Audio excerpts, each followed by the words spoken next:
Indian IT sector నిజంగానే ప్రమాదంలో ఉందా? ఒక్క వార్తతో జారుతున్న 20-40 సంవత్సరాల చరిత్ర గల కంపెనీలు. కంప్లీట్ ఇన్ఫర్మేషన్ తెలుసుకుందాం. వీడియోని ఎక్కడ స్కిప్ చేయకండి, లాస్ట్ వరకు చూడండి. TCS, Wipro, tech Mahindra, Mindtree service based company పేరు ఏదైనా తీసుకోండి. ఈ కంపెనీస్ ప్రోడక్ట్ బేస్డ్ కంపెనీస్ కావు, సర్వీస్ బేస్డ్ కంపెనీస్.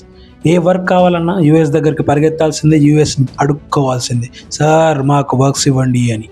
యుఎస్ఏ నుండి అడుక్కు తెచ్చుకున్న వర్క్స్ ఇక్కడికి వచ్చి సంకలు గుద్దుకుంటూ మీకు ఉద్యోగాలు ఇస్తామంటూ ఉద్యోగులకు 3 లక్షల ప్యాకేజీలు ఇస్తారు.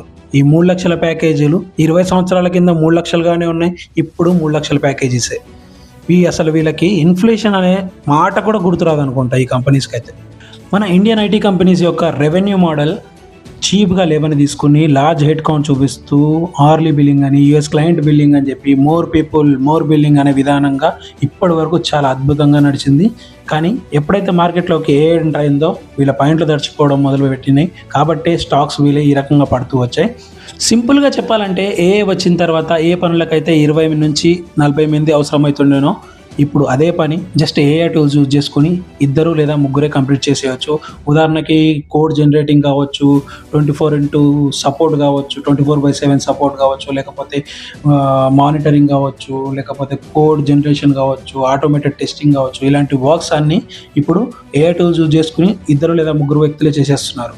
ఈ సర్వీస్ బేస్డ్ కంపెనీస్ అన్నీ ఇక్కడే దెబ్బతింటున్నాయి. వీళ్ళు ఎంత ఎక్కువ మంది పనిచేస్తే అంత ఎక్కువ ఆదాయం పొందేవారు. కానీ యుఎస్ కంపెనీస్ ఇప్పుడు హెడ్ కౌంట్ కాకుండా ఏఐ బేస్డ్ టూల్స్ వాడి వర్క్ చేయమంటుంది. దీంతో L1 L2 support and servicing, desk supporters and manual coders and service ఇచ్చే వాళ్ళందరూ ఎఫెక్ట్ అవుతున్నారు.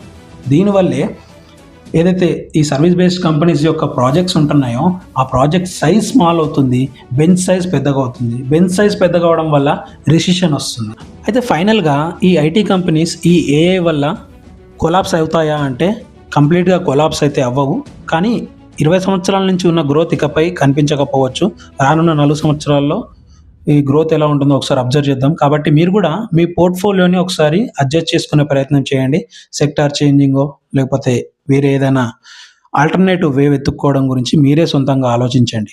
నా ఎక్స్ప్లెనేషన్ ఎలా అనిపించిందో కామెంట్స్ రూపంలో తెలియచేయండి. వీడియో నచ్చితే వీడియోని లైక్ చేసి మన ఛానల్ సబ్స్క్రైబ్ చేసుకోండి. Thanks for watching. జై భారత్.